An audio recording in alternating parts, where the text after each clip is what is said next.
तर नमस्कार सर्वांना, आपलं स्वागत आहे आपल्या चॅनलवर।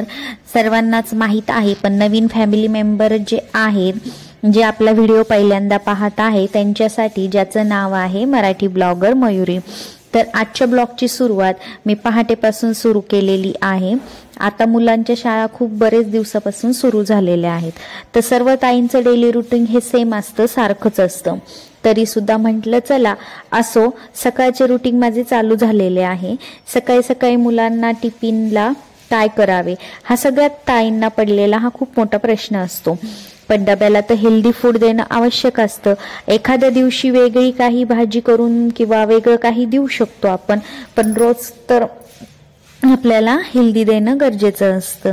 तर मुलांना भाजीपोळी खायचं तर खूप जीवर येतं, त्यामुळे त्यांना अशा वेगवेगळ्या रेसिपी मी करून देत असते, जेणेकरून त्यांनाही आवडेल आणि खाण्यासाठीही हेल्दी असेल। आज फ्राय करून फ्लावरची भाजी केली आहे।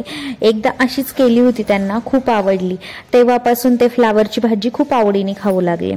तर माझ्या दोन्ही मुलांना आहे ना, मध्ये म्हणजे लहानाचं एवढं काही नसतं, त्याला सर्व भाज्या आवडतात, पण समर्थला बऱ्याचशा भाज्या अशा आवडत नाही, तो खूप नाटक करतो। एखाद्या दिवशी जर आपण डब्यात त्याची ना आवडती भाजी दिली तर तो लावून लावून त्याच्यासोबत पोळी पूर्ण संपवणार आणि भाजी तशीच रिटर्न आणणार।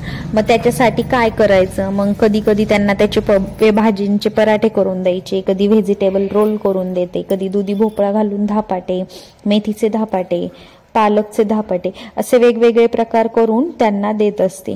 आणि कधी कधी नायविलाजानं असोच, मुलांचं पण थोडंसं ऐकावं लागतं, त्यांनाही त्यांच्या आवडीने त्यांना आठवड्यातून एक दिवस तरी बनवून द्यावेच लागते।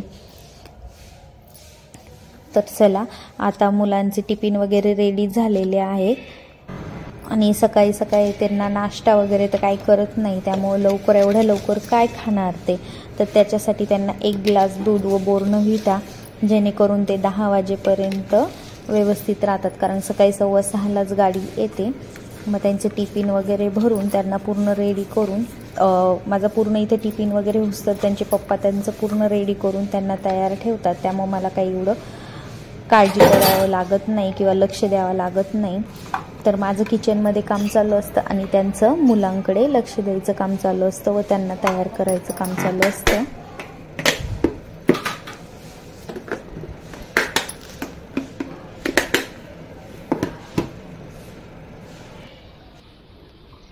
दोघेही आवरून रेडी झालेले आहे आणि गाडीही आलेली आहे। पातला थोडंसं कंटाळा आलेलं होतं, त्याच्यामुळे त्याचं दमानी चाललेले, गाडी आल्यानंतर बूट वगैरे घालायचं काम चालू आहे। काल थोडीशी तब्येत बरी नव्हती, तर त्याला बोललो होतं आम्ही का तुला बरं नाही वाटलं तर उद्या जाऊ नको, पण काही आज व्यवस्थित वाटला, एवढं काही वाटलं नाही, त्याच्यामुळे आम्ही त्याला आवरून रेडी केलं, पण त्याच्या डोक्यात तेच होतं, त्याच्यामुळे त्याचं आज खूप दमानी चाललेलं होतं।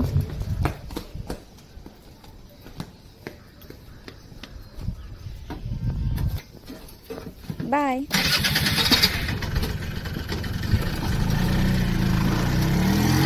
चला असो, मुलं तर गेली शाळेमध्ये।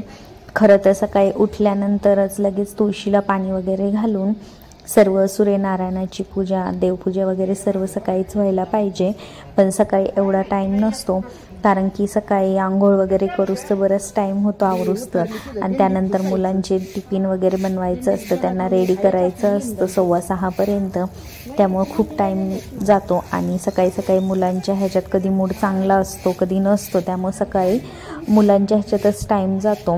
मग त्यानंतर मी देवपूजा वगैरे करून घेत असते।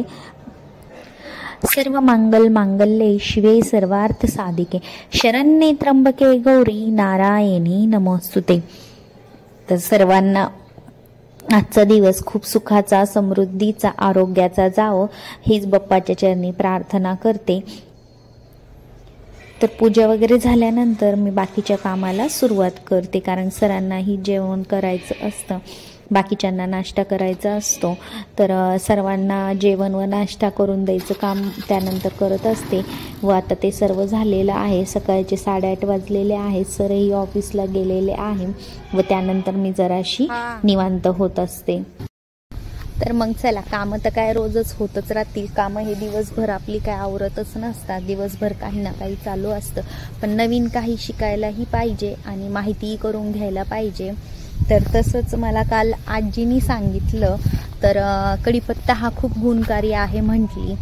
आणि तसं पण कढीपत्ता रोज आपण जेवणामध्ये खातोच, कडधान्यामध्ये टाकायचा. कुठं आपण बटाट्याच्या चटणीला वापरतो, वरणाला वापरतो, त्याचबरोबर कढीला वापरतो.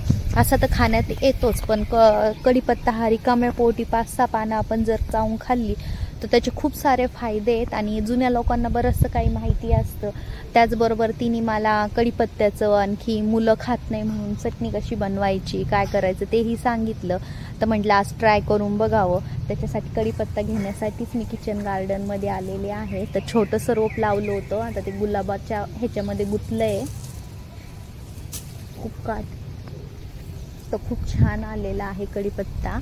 तर भरपूर मोठं झालंय. म्हटलं आता जाऊन थोडंसं पाहवत आणि कढीपत्ता घेऊन ट्राय करून पाहूत. तर आता त्याचीच पानं घ्यायला आली मी कढीपत्त्याची. तसं मी खूप सारं काही ऐकलंही होतं, कढीपत्त्यानी केसांनाही खूप फायदा होतो. केस गळायला वगैरे लागलेले असले तर कढीपत्त्याचं पानं तेलामध्ये कडवल्यावर वगैरे केस गळण्याचेही थांबतात.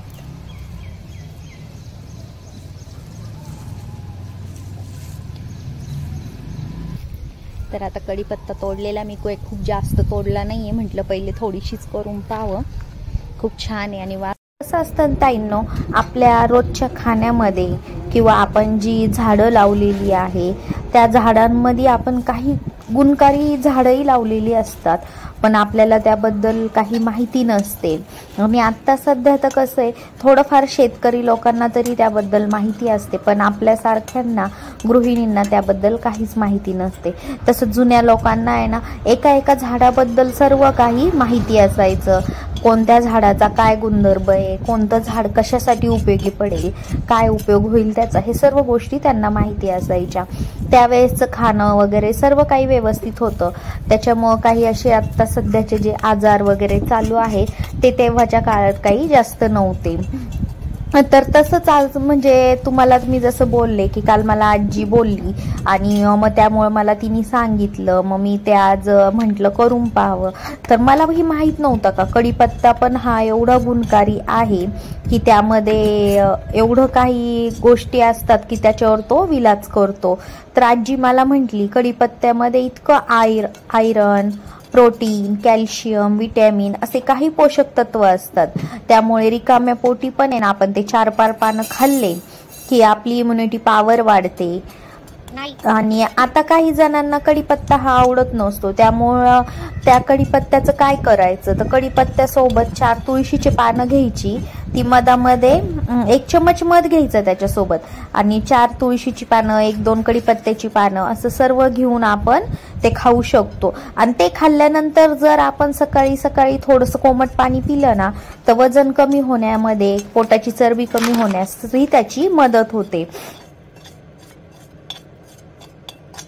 बऱ्याचशा लहान वयातच मुलांना आहे ना, डोळ्याच्या मध्ये इम्युनिटी पॉवर म्हणता येईल किंवा ताकद म्हणता येईल की कमी होत चाललेली आहे. त्याच्यामुळे बऱ्याचशा मुलांना आहे ना चष्मा वगैरे खूप कमी वयात लागतोय. तर कढीपत्त्याचं जर मुलांना खाऊ घातल्या, तर मुलं तर काय कढीपत्ता खाणार नाही, पण त्यांना त्याच्याबद्दल काहीतरी आपण बनवून खाऊ घातलं की मुलांमध्ये चष्म्याचं प्रमाण जे वाढत चाललेलं आहे तेही कमी होईल.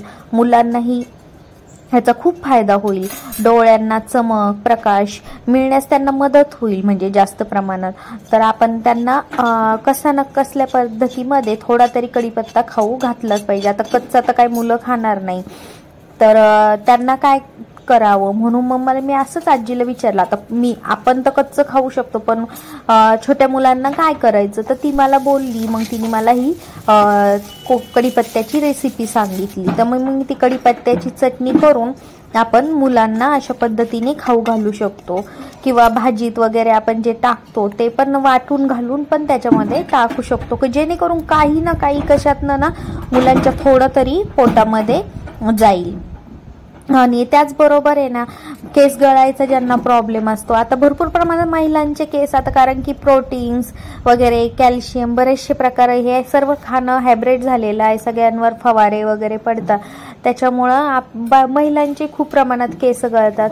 तर मग कढीपत्ता हा खूप त्याच्यावर गुणकारी. जर नुसता कढीपत्ताही आपण खोबऱ्याच्या तेलात कडकडीत उकळवला आणि गार करून ते तेल लावलं तरीही केसांना बऱ्यापैकी फरक पडतो. कारण मी हे लावलेलं आहे म्हणून ताई तुम्हाला सांगते. तर आत्ता सोलरचे पॅनल आलेले आहे, स्ट्रक्चर त्याचं तयार करून झालं पण पॅनल बाकी होते.